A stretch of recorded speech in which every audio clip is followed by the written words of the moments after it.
hook. By the time you understand her choice, it's already too late. Someone is about to disappear. Not kidnapped. Not murdered. Worse. Cut to a train leaving the platform in Hamburg. She told everyone she needed a vacation. A break.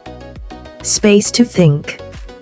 But people who need space rarely travel this far to find it. The train cuts through the German countryside. Mountains rise in the distance near Zugspitze. Ella wasn't running from love. She was running from being invisible. A man stands near the water at Lake Königssee. We don't see his face yet. And Paul had already noticed her. That was the first mistake. A close-up. A small metallic device beneath a car seat. Blinking. Slow. Deliberate. Tell me something. If the person you loved tracked your every move, would that mean they were afraid of losing you? Or planning not to? The water ripples. A shadow passes behind Ella. This story isn't about cheating. It's about control. Cut to Neuschwanstein Castle glowing at dusk. Neuschwanstein Castle. Romantic. Majestic. Because the most beautiful places in the world make the darkest secrets feel harmless. A message appears on her phone screen. Unknown number.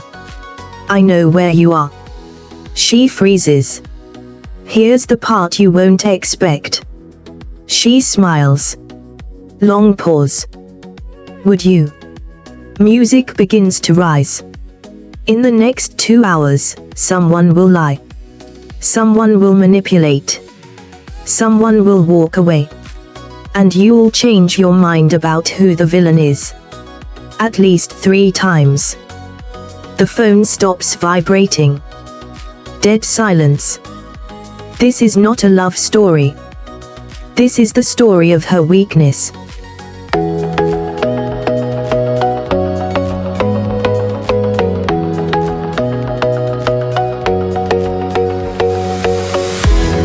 Morning in Hamburg feels ordinary.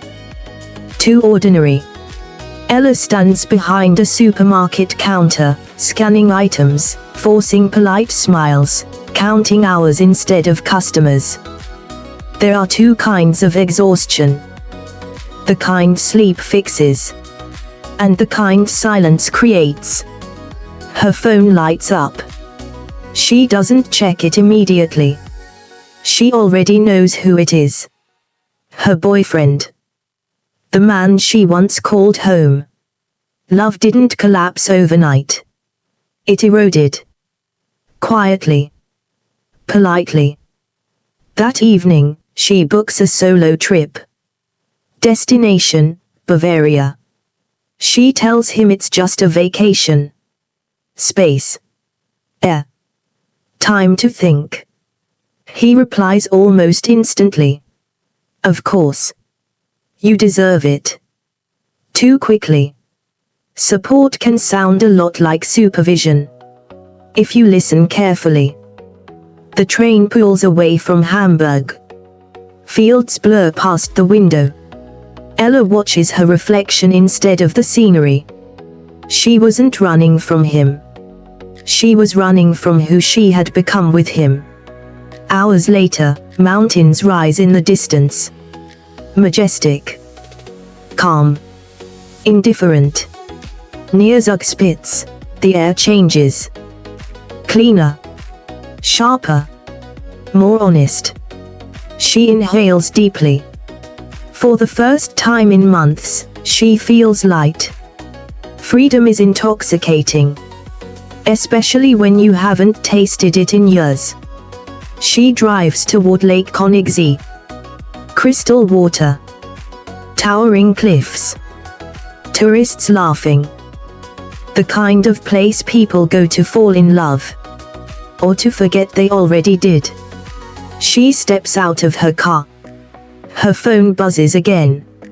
She flips it face down.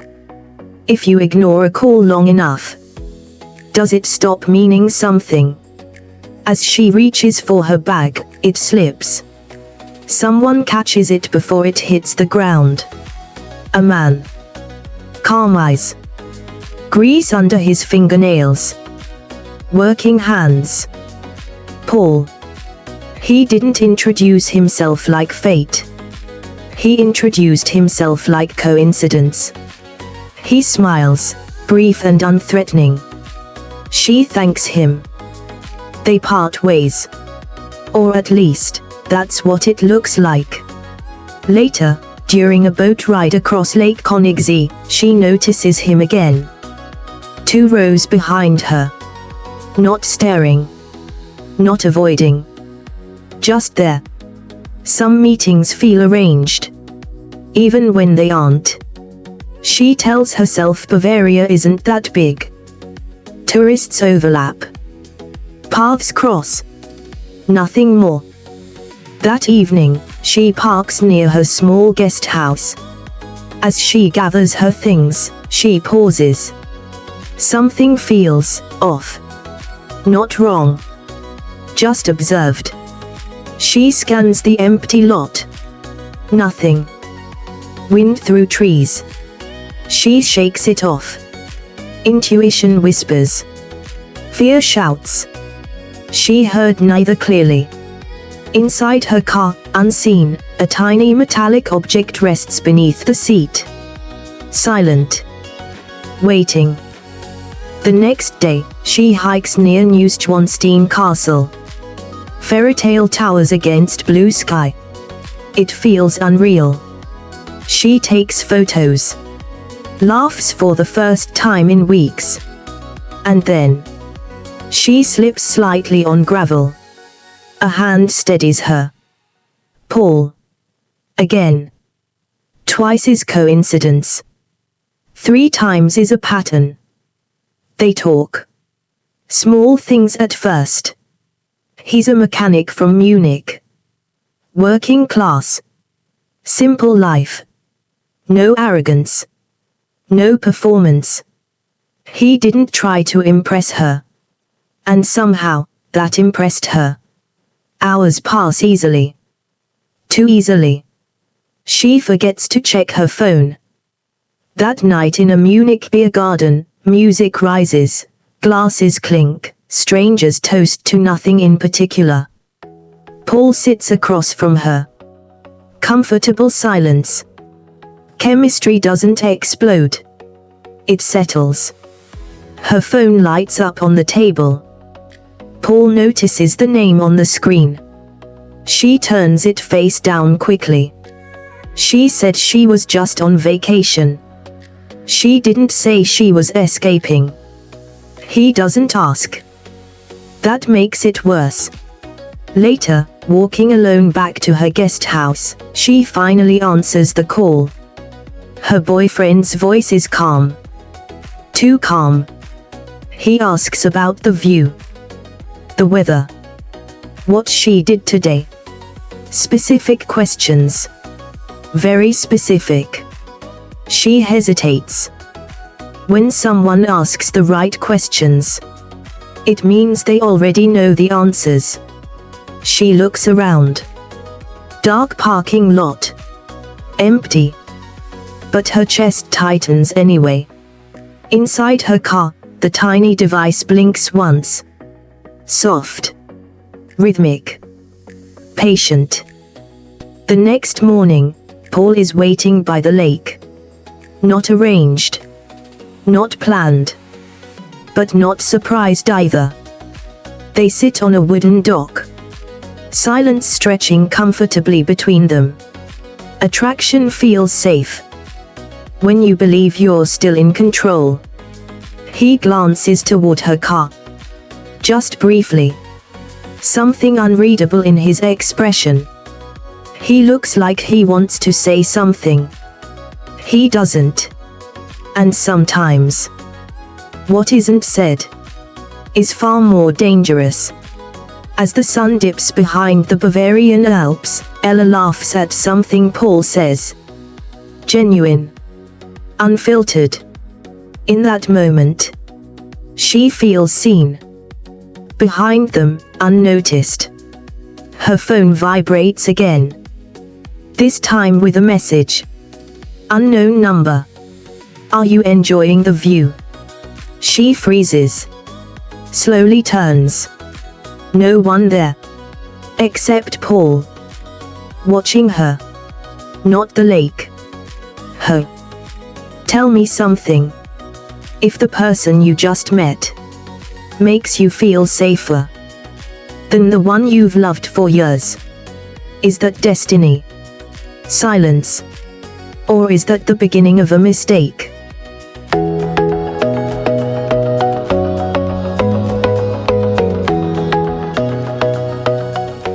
Morning light spills across Lake Königssee.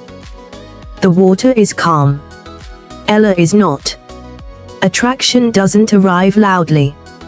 It settles in the quiet spaces where loneliness used to live. She tells herself Paul is temporary. A vacation friend. A distraction. Nothing more. That's what makes it safe.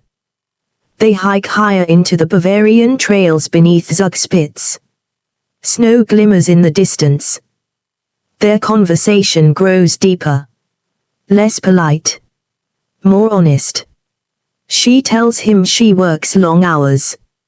He tells her he fixes things for a living. Cars. Engines. Systems. He liked solving problems. Especially the ones other people ignored. She laughs. Then falls quiet. I'm not single, she finally says. The words hang between them. Paul nods once. No anger. No surprise. Just distance. He stepped back. And that's when she leaned in. Why is restraint more seductive than pursuit? That evening in Munich, the beer gardens glow with warm lights.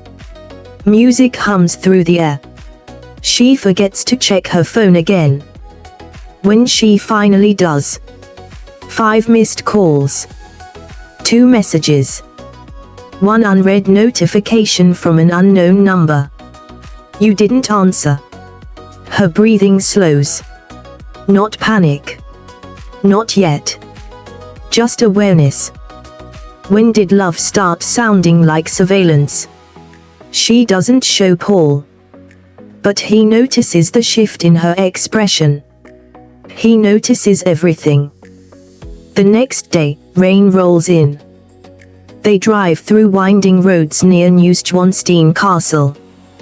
The castle stands distant and unreal. Like something built for illusions. Inside the car, silence feels intimate.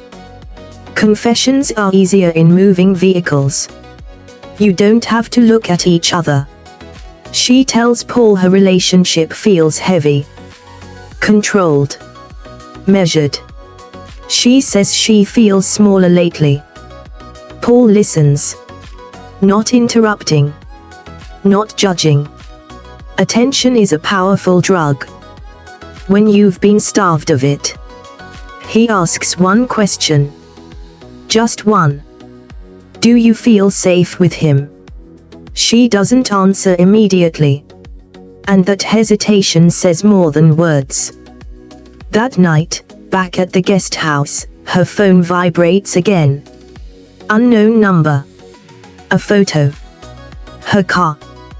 Parked earlier that day. Taken from a distance. Her heart races. She rushes outside. The parking lot is empty. Still. Ordinary. Fear doesn't need proof. It only needs possibility. She calls her boyfriend. He answers calmly. Says he's at home. Says he misses her. Says she sounds tired. Too observant. Too composed. Anger can be confronted. Calm cannot.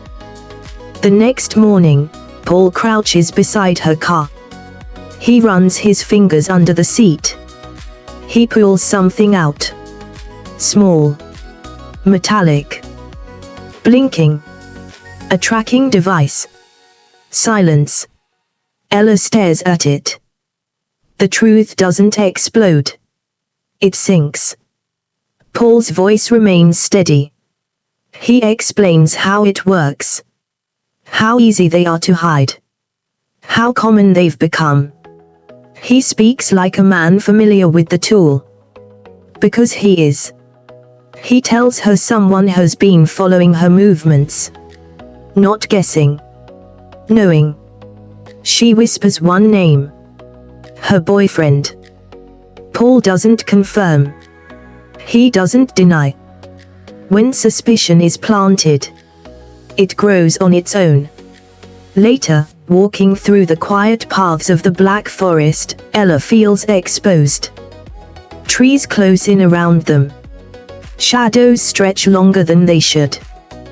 The world hadn't changed. But now it felt watched.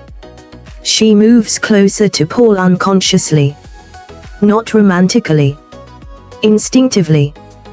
Protection feels like love. When you're afraid. He tells her she deserves better.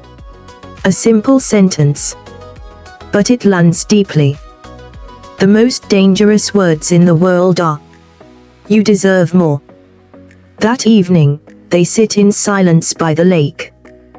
The mountains reflect perfectly in the water. Two versions of the same image. One real.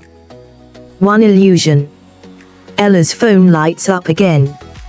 Another message. "You can't hide from me." Her fingers tremble. Paul sees it this time. She doesn't hide it. He looks out across the water. His jaw tightens. Some men react with emotion. Others react with Teggy. He tells her softly. "You shouldn't go back alone." Not demanding. Not commanding. Just suggesting. And somehow, that feels heavier. Tell me something. If the person who scares you says he loves you, and the person who comforts you says you deserve better, who is the real danger? The wind moves across Lake Conixie again. Gentle. Deceptive. Ella leans her head briefly against Paul's shoulder. Not planned. Not dramatic.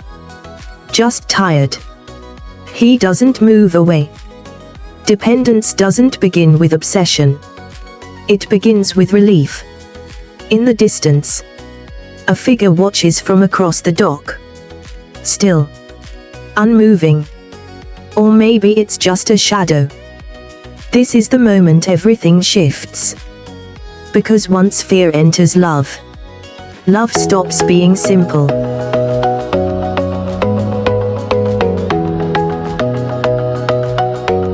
Fear changes posture. Ella walks differently now. Quieter. More alert.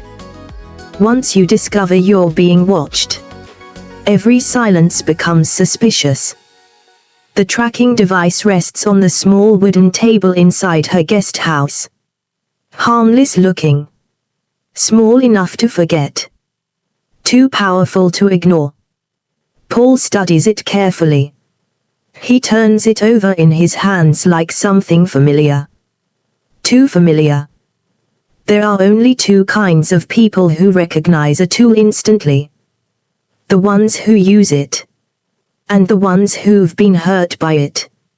He explains how it transmits location. How long the battery lasts. How easily it can be hidden. He speaks without hesitation. Without doubt. Ella listens. But something shifts inside her. Knowledge can feel like safety. Or it can feel like proximity. Her phone rings again. This time, it's not an unknown number. It's him. Her boyfriend. She answers. His voice is steady. Measured. He asks how Bavaria is. Mentions the weather. Mentions the lake. Specifically, Lake Königssee. Ella freezes. She never told him the exact location. When someone knows what you didn't say, it's no longer coincidence. She ends the call early. Her hands shake now. Paul notices. He doesn't ask permission. He says, "You need to confront him." Simple. Direct. Strategic. That evening, as fog rolls back over Lake Königssee, a car pulls into the parking lot. Unfamiliar. Dark. Engine cuts. A man steps out. Calm. Unhurried. Her boyfriend. Fear imagines chaos. Reality arrives quietly. Ella's breath catches. He approaches with a small smile. No anger. No accusation. Just presence. He says he was nearby for work. Berlin meetings. Thought he'd surprise her. Surprises are only romantic when they aren't timed perfectly. Paul watches from a distance. Not interfering. Not approaching. Just observing. The air tightens. They sit across from each other at a small cafe near Neuschwanstein Castle the next morning. The castle looks like a fairy tale. Their conversation does not. He denies tracking her. Denies sending messages. Shows his phone. No unknown number. No threatening texts. His timeline checks out. He claims he's been in Berlin for days. Receipts. Hotel confirmations. Time-stamped. Proof is persuasive. Especially when fear has no face. Ella's certainty fractures. If it wasn't him, then who? Later, she confronts Paul privately. She asks directly, "How did you know about the device so quickly?" Silence. A slight pause. Barely noticeable, but real. He exhales slowly. Tells her he installs security systems part-time. Vehicle trackers included. It's technical. Normal. Legal. The safest explanations are often the most dangerous. He insists he only wanted to help. Says he didn't tell her immediately because he didn't want to alarm her. Says he wanted to confirm first. Protection delayed is control disguised. Ella steps back slightly. Not physically. Emotionally. That night, rain falls hard over Bavaria.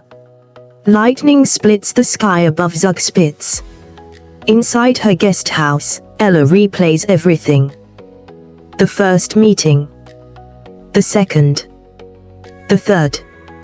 Too aligned. Too present. Too available. Sometimes coincidence is just preparation. Her phone lights up again. Unknown number. One message. "You're asking the wrong person." Her breath stops. She looks toward the door. Locked. Silent. Safe. Or so she hopes. Across town, Paul stands alone under a street light. Watching his phone. Waiting. Not smiling. Not relaxed. Just calculating. Love makes people impulsive. Control makes them patient.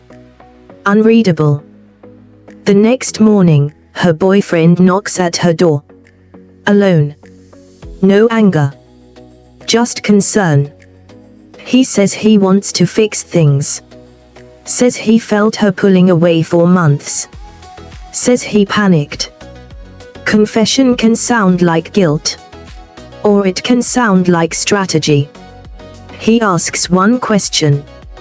Has he told you everything? Ella's stomach drops. Tell me something. If the man who comforts you understands surveillance, and the man who loves you has proof he wasn't watching, who do you turn your back on? The rain stops. The air clears. But nothing feels lighter. Because now, it isn't about being watched. It's about who wants her isolated. And isolation is the first step before possession.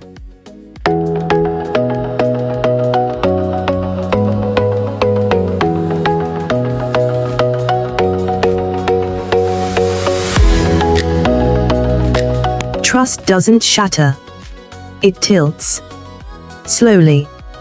Almost politely. And then it never stands straight again. Morning breaks quietly over Bavaria. Too quiet. When 3 people know the same secret, only one of them is telling the truth. Ella sits alone, the tracking device in her hand. It feels heavier now. Not because of what it is, because of what it means. Her boyfriend has proof he wasn't tracking her. Paul had access. Paul had knowledge. Paul had timing. Suspicion doesn't need certainty. It only needs opportunity. She calls Paul. Her voice steady. Too steady. He answers immediately, as if he was waiting. She asks him again how he found the device so quickly. This time she listens to the silence between his words. He says he recognized the model. Says he's installed dozens. Says he knows where people hide them. Under seats. Inside bumpers. Behind panels. Experience is impressive. Until you realize it requires practice. Small. Almost invisible. But long enough.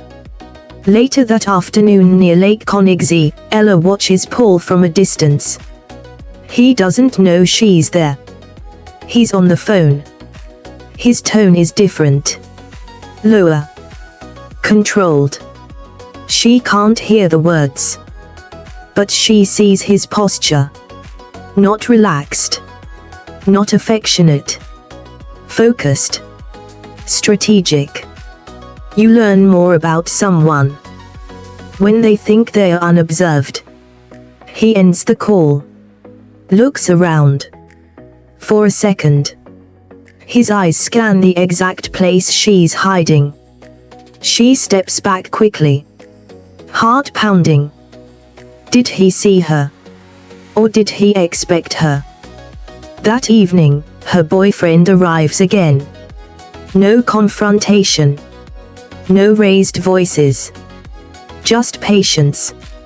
He places documents on the table. Work confirmations from Berlin. Security footage. Timestamps. Undeniable. He looks tired. Not angry. Just tired. Sometimes innocence looks less convincing than charm. He asks her softly. Did he tell you what he does with client data? Her chest tightens. Client data. He explains. Security installers sometimes keep access. Remote logs. Location history. Patterns. Control isn't always loud. Sometimes it's administrative. Ella confronts Paul one final time near the shadow of Neuschwanstein Castle. The castle glows gold in sunset. Fairy tales above. Reality below. She doesn't accuse. She asks. Did you ever track someone without them knowing? Silence. Wind moves through the trees. Paul exhales. Slow. Measured. I've protected people, he says. Not the same answer. Notice the difference between what was asked And what was answered? He steps closer. Not aggressively. Just enough. Says her boyfriend felt wrong from the beginning. Says he saw the way she flinched at certain messages. Says he didn't trust him. He speaks like a man defending her. Or a man isolating her. He admits something. He delayed telling her about the device. Because he wanted her to rely on him first. So she would feel safe with him. So she would stay. Silence. Heavy. Protection that requires dependency. Isn't protection. Ella steps back. Now it's visible. The shift. The fracture. Night falls over Bavaria. Rain threatens again. Paul's tone softens. He says he only wanted her to see what she deserved. Says he never meant harm. Says he just wanted a chance. The most dangerous men rarely believe they're dangerous. Her phone vibrates again. Unknown number. One message. He's not the only one watching. Her breath catches. She shows neither man. For the first time. She keeps something to herself. When trust collapses, silence becomes a weapon. Paul looks at her differently now. Not gentle. Not distant. Intent. Her boyfriend waits quietly across the parking lot. Not pursuing. Not retreating. Just waiting. Two men. Both calm. Both convincing. The mountains stand still above them near Zugspitze. Indifferent to human confusion. Ella realizes something chilling. This was never about who was tracking her. It was about who been. Fits from her fear. And both of them did. Tell me something. If fear pushes you into someone's arms, is that love? Or is that design? The rain begins. Slow. Cold. Unavoidable. Ella looks at both men. And for the first time, she doesn't see safety in either.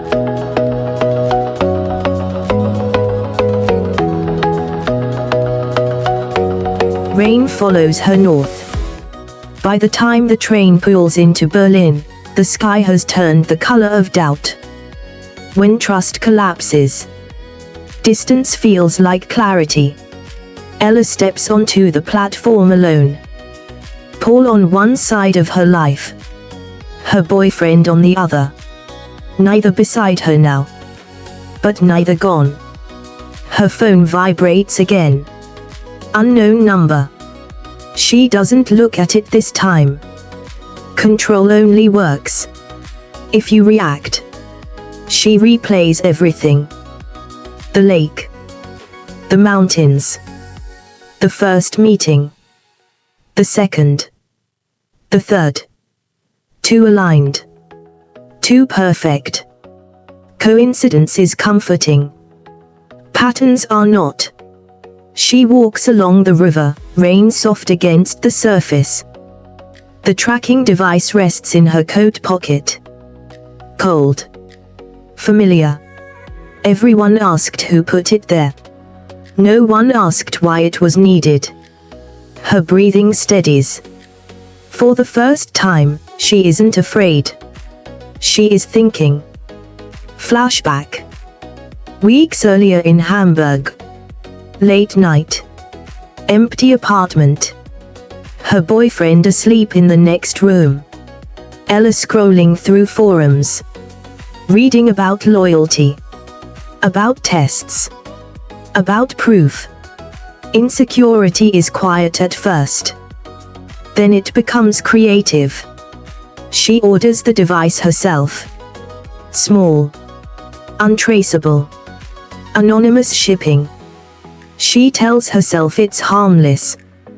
Just reassurance. Just confirmation. She didn't want to escape him. She wanted to know if he would chase her. Back in Berlin, the rain stops. She finally opens the last message. You needed to see it. No threat. No demand. Just truth. She looks at her reflection in a shop window. Tired. Older. Aware. Fear didn't bring Paul into her life. Need did. She remembers placing the tracker beneath her own seat before leaving for Bavaria. Her hands steady. Her heart racing. Convincing herself it was temporary. She wanted proof she mattered. And when her boyfriend followed her to Bavaria, she felt chosen. When Paul stepped in to protect her, she felt valued. When both men reacted, she felt powerful. Attention can feel like love. When you're starving for it. Paul calls. She doesn't answer. Her boyfriend calls. She doesn't answer. Both leave messages. Both claim concern. Both offer protection. Protection is attractive. When you believe you're in danger. She stops walking along the river. Pulls the device from her pocket. Stares at it. This small piece of metal didn't track her. It revealed her. She throws it into the water. No hesitation. No ceremony. Just release. Days later. Back in Hamburg. Routine returns. Work. Customers. Silence. But something is different. Her phone rests face up now. Not face down. No hidden notifications. No unknown numbers. The most powerful decision she made wasn't choosing between two men. It was refusing to be measured by either. Paul stops calling. Eventually. Her boyfriend stops texting. Eventually. Both disappear the same way they entered. Quietly. Tell me something.